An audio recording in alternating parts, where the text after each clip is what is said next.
लग्नाची पेढी या मालिकेच्या आजच्या भागामध्ये आपण पाहणार आहोत. सिंधूने सर्वांना शिट्टी वाजवून हॉलमध्ये एकत्रित केलेलं आहे.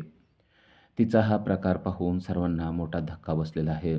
रत्नपारखी सर्व कुटुंबीय हॉलमध्ये जमा झालेले आहेत आणि राघव कृष्णाला विचारतोय की तुझं नक्की काय चाललेलं आहे? कशासाठी तू सर्वांना असं शिट्टी मारून बोलवते? तुला माहीत आहे ना, असल्या गोष्टी घरामध्ये पटत नाहीत. तेव्हा कृष्णा म्हणते की लंबू थोडंसं शांत घे ना, आपल्याला काय बोलायचं आहे ते बोलू दे. आणि आता तिच्यासमोर रेश्मा येऊन उभारलेली आहे. रेश्मा तिला विचारते की नक्की तुझं काय चाललेलं आहे आणि तू असलं काय करत आहेस?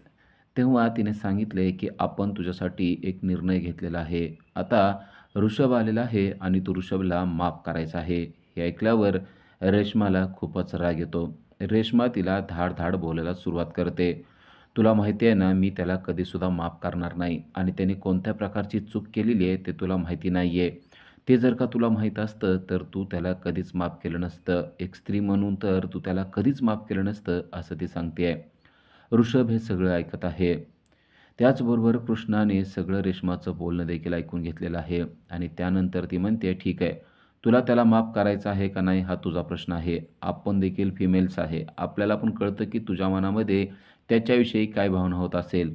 पण आता रब्बरसुद्धा ताणलं तर तुटून जातं. तुला ही गोष्ट किती ताणायची आहे तुझी तू ठरव." तेथेच ऋषभ आहे आणि ऋषभने अक्षरशः सर्वांसमोर रेश्माला हात जोडून माफी मागितली आहे.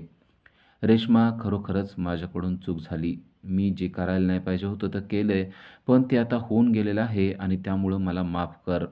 असं म्हणून तो रेश्माची माफी मागतोय. रेश्मा त्याला म्हणते की माफ करण्यासारखी तुझी चूक नाहीये. मी तुला या आयुष्यामध्ये कधीच सुद्धा माफ करणार नाही, त्यामुळे तू माफी मागू नको. राघव सर्व काही प्रकार पाहत आहे. राघवला खरं तर कृष्णाचाच राग आलेला आहे. कारण तिने घरामध्ये जे काही महाभारत मांडून ठेवलेलं आहे, ते आता कसं मिटवावं असा प्रश्न त्याला पडलेला आहे. तर इकडे कृष्णा रेश्माला सांगते, की "तुला त्याला माफ करायचं नाहीये, असंच तुझ्या सगळ्या हालचालीवरून आपल्याला दिसतंय.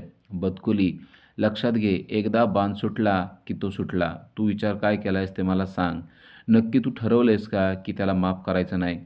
तेव्हा रेश्मा चिडते आणि म्हणते, "मी तुला सांगितले ना, मी त्याला कधीही माफ करणार नाही आणि तू आमच्यामध्ये पडण्याची काही गरज नाही. तुला कुणी दिला अधिकार आमच्यामध्ये पडण्याचा आणि तू का आम्हाला समजून सांगायला लागली आहे? मुळात तुला या गोष्टीचा कसलाच अधिकार नाही." तेव्हा कृष्णा पण चिडते आणि म्हणते, "तुला जेवढं विचारलं तेवढं कर. तुला त्याला सोडायचं नाही ना, तर आपण तुझ्यासाठी एक गिफ्ट आणलं आहे, ते गिफ्ट बघ." रेश्माने ते गिफ्ट बघितलेलं आहे. ते डायव्होर्स पेपर आहेत. ते पाहिल्यावर रेश्माला देखील धक्का बसलेला आहे. आता कृष्णाने तिला म्हणलेलं आहे, की "जर का तुला ऋषभबरोबर राहायचं नाहीये, तर तू त्याला मुक्त कर. म्हणजे तू पण फ्री आणि तो पण फ्री. तो देखील त्याच्या आवडत्या मुलीबरोबर राहू शकेल." हे ऐकल्यानंतर रुक्मिणीला मात्र मोठा धक्का बसलाय. या मुलीला आपण ऋषभ आणि रेश्मा यांना एकत्र आणायला सांगितलं होतं आणि आता तिने रेश्माच्या हातात डिव्होर्स पेपर दिलेले आहेत हे पाहून रुक्मिणीला तर मोठा धक्का बसलाय. त्याही पुढे जाऊन आता रेश्माने त्या पेपरवर सह्या करायचं ठरवलंय आणि तिने पटापट त्यावर सह्या देखील करून टाकलेल्या आहेत. हे सगळं चित्र पाहताना ऋतुजाला मात्र प्रचंड मोठा धक्का बसला आहे. कारण आपला मुलगा म्हणजेच ऋषभ याचा संसार एका क्षणात कृष्णाने मोडून टाकला आहे, असंच तिला वाटत आहे. ऋषभ हे सगळं चित्र पाहतोय आणि तो कृष्णाला म्हणतोय, की "हे सगळं काय चाललंय मला कळत नाहीये." त्याचबरोबर रुक्मिणी देखील म्हणते, की "हे सगळं विचित्र पद्धतीनं चाललेलं आहे. मी तुला सांगितलं होतं, त्यातलं काहीच घडत नाहीये."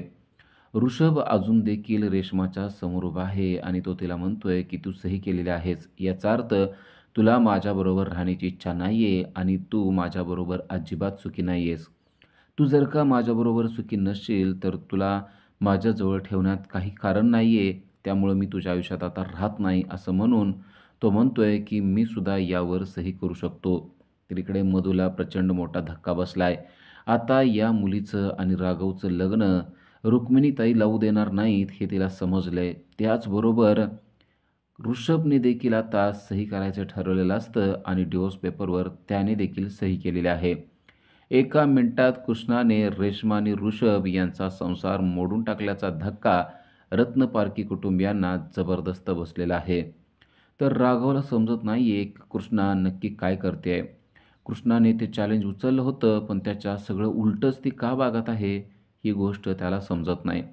दोघांच्याही डायव्होर्स पेपरवर सह्या झालेल्या पाहून रुक्मिणीच्या मात्र पायाखालची जमीन सरकली आहे. ती कृष्णाला म्हणते, की "तू सगळं उलटं करून ठेवलेलं आहेस. तुला मी जे काही सांगितलं होतं, त्यातली एकही गोष्ट तू नीट केली नाहीस. उलट तू त्यांचा संसार कायमचा मोडून टाकलेला आहेस आणि त्यामुळे हे लग्न होणं शक्य नाही." तर ऋषभला राघवने बाहेर आणलेलं आहे आणि तो म्हणतोय, की "तुला तरी कळतं ना, तू तिचं ऐकण्याची काय गरज आहे? अरे, तिने तुझ्या सह्या डायव्होर्स पेपरवर घेतल्यात आणि तुझा संसार मोडून टाकला. ही गोष्ट तुला समजते का?" तेव्हा ऋषभ म्हणतो, की "तू थोडंसं शांत राहा. असं काहीच झालेलं नाहीये. हे तिचं नाटक आहे आणि तिचा मोठा प्लॅन आहे." तर आता रुक्मिणी मात्र कृष्णावर जाम भडकलेली आपल्याला पाहायला मिळते. कृष्णा, शेवटी तू तुझी लायकी दाखवून दिलीस. तुझ्यामध्ये मॅच्युरिटी नाही आहे, हे आता आम्हाला सर्वांना समजलेलं आहे आणि आता हे लग्न कधीसुद्धा होणार नाही, ही गोष्ट लक्षात ठेव, असं म्हणून ती कृष्णाच्या पुढून निघून गेलेली आहे. त्याचबरोबर ऋतुजा देखील तिच्या समोर आलेली आहे. "मी आई म्हणून तुला कधीसुद्धा माफ करणार नाही आणि या गोष्टीचा एके दिवशी बदला घेईल. तुला धक्के मारून या घरातून बाहेर काढेल," असं देखील ती म्हणलेली आहे. तर आता मधू कृष्णाला बोलत आहे. ती म्हणते, "आपल्या सगळ्या प्लॅनचा तू बट्ट्याबोळ करून टाकलेला आहेस. त्यामुळं आता आपला प्लॅन वर्क होणार नाही." पण तेव्हा कृष्णाने तिचं तोंड एक लाडू तिच्या तोंडात घालून बंद केलेलं असतं आणि तिला सांगितलेलं असतं, "सुंदरी, तू जरा शांत घे. मी काय करते ना ते मला माहीत आहे. त्यामुळं तू मला अतिशहाणपणा शिकवण्याची गरज नाही आहे. आपण सांगितलेला प्लॅन वर्क होणार म्हणजे होणार." पण कृष्णाच्या डोक्यात नक्की काय आहे हे मात्र मधूला कळत नाही आहे. मधू मनाशी म्हणते, "आता हा प्लॅन काय वर्क होणार नाही, कारण रुक्मिणीताई कसल्याही परिस्थितीत लग्न लावणार नाहीत." तर आता सर्वजण हॉलमध्ये बसलेले असतात. तेव्हा ऋतुजा आलेली आहे. तिनं डोक्याला पट्टी बांधलेली आहे आणि आपलं खूप डोकं दुखतंय असं ती सर्वांना सांगते. त्याचबरोबर ती म्हणते, की ती कृष्णा घरातून निघून गेलेली आहे. ती आता घरामध्ये नाही आहे. तिला सगळीकडे शोधलं तरी देखील ती सापडलेली नाही आहे. हे ऐकल्यावर पुन्हा एकदा रुक्मिणीला मोठा धक्का बसलाय. रुक्मिणी म्हणते, पण तिचं काही सांगता येत नाही. ती कधी जाते, कधी येते, काय करते तिची तिची तिलाच माहिती. रुक्मिणी, रेश्मा आणि ऋतुजा यांचं बोलणं चालू असतं. तेव्हा राघव तिथे आलेला आहे आणि रुक्मिणी राघवला सांगते, की "तुझी ती कृष्णा आहे, ती कायमचं पुन्हा एकदा घर सोडून गेलेली आहे." राघव म्हणतो, "असं काही झालेलं नसणार आहे. ती इथंच कुठेतरी असणार आहे किंवा बाहेर काहीतरी कामानिमित्त गेलेली असणार आहे. सारखंच तिला बदनाम करायचं बंद करा." पण रुक्मिणी मात्र म्हणते, की "असं नाही. तू एकदा तिची रूम जाऊन बघ, म्हणजे तुझ्या लक्षात येईल, की ती आता हे घर कायमचं सोडून गेलेले आहे." ही बातमी मधूला देखील समजते. तेव्हा मधू म्हणते, "ठीक आहे, आता ही जरी गेलेली असली तरी आपल्याला काही तोटा नाही आहे. कारण लग्न तर मोडलेलं आहे, म्हणजे आता माझं आणि राघवचं लग्न व्हायला काहीच हरकत नाही आहे." पण राघव अजून देखील कृष्णाचीच बाजू घेऊन सर्वांना बोलत आहे आणि तो म्हणतोय, "असं होणं शक्य नाही आहे. मी स्वतः आता तिच्या रूममध्ये जाऊन पाहतो." असं म्हणून राघव आता कृष्णाच्या रूममध्ये येतो आणि तिला हाक मारत असतो, "कृष्णा, ही मस्करी करण्याची वेळ नाही आहे. घरामध्ये आधीच खूप काय काय घडत आहे. तू आत्ताच्या आत्ता बाहेर निघ." असं म्हणून तो तिला सर्वत्र शोधत असतो. शोधत असताना तो कपाटाच्या आतमध्ये, त्याचबरोबर बेडच्या खाली देखील शोधतो, पण कृष्णा त्याला कुठेच सापडत नाही. तर आता इकडे हॉलमध्ये जोरजोरात ढोलचा आवाज येऊ लागलेला आहे आणि ढोलच्या आवाजाने रत्नपारखीय कुटुंबीय हादरून गेलेले आहेत. अचानक आपल्या घराच्या बाहेर कोण आलंय असा त्यांना प्रश्न पडलाय. तर एक पालखी आहे आणि ती पालखी काही लोकांनी उचलून रत्नपारखींच्या घराच्या अंगणामध्ये मांडून ठेवलेली आहे आणि त्या ढोलच्या आवाजाने अक्षरशः सर्वांचे कान किर्र झालेले आहेत. सर्वांनी त्यांना थांबण्यासाठी सांगितलेलं आहे. ती पालखी आणि ढोल थांबतात. पालखी खाली उतरली जाते आणि त्यातून एक हात बाहेर आलेला आहे. सर्वजण आश्चर्यचकित होऊन पाहतायत, की नक्की कोण व्यक्ती या पालखीमध्ये आलेली आहे.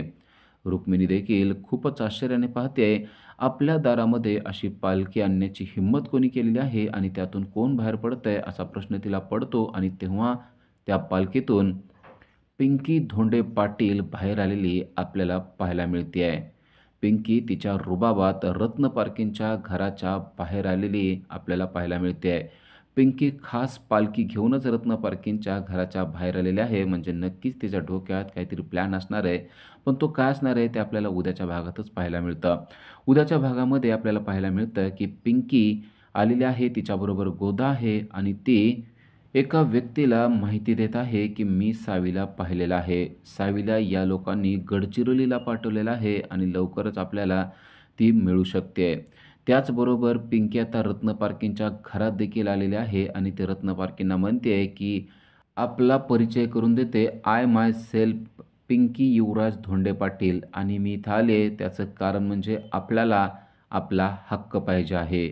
रत्न पारखेंच्या घरावर पिंकी कसं काय हक्क दाखवते हे मात्र रुक्मिणीला कळत नाहीये. पण पिंकी मात्र अगदी रुबाबात त्यांच्या घरात बसून तिचा हक्क मागते आणि आता या गोष्टीमुळे रत्न पारखेंच्या डोक्याला एक नवीनच ताप झालेला आपल्याला पाहायला मिळतोय. आता ही पिंकी, मधू आणि रुक्मिणी यांचा कसा बँड वाजवेल ते आपल्याला पुढील भागातच पाहायला मिळणार आहे. त्याचबरोबर सावीला आणण्यासाठी ती कृष्णाची काय मदत करणार आहे ते देखील आपल्याला पुढील भागामध्येच पाहायला मिळणार आहे. अशाच अपडेटसाठी आजच आमच्या चॅनलला सबस्क्राईब करा. Thank you.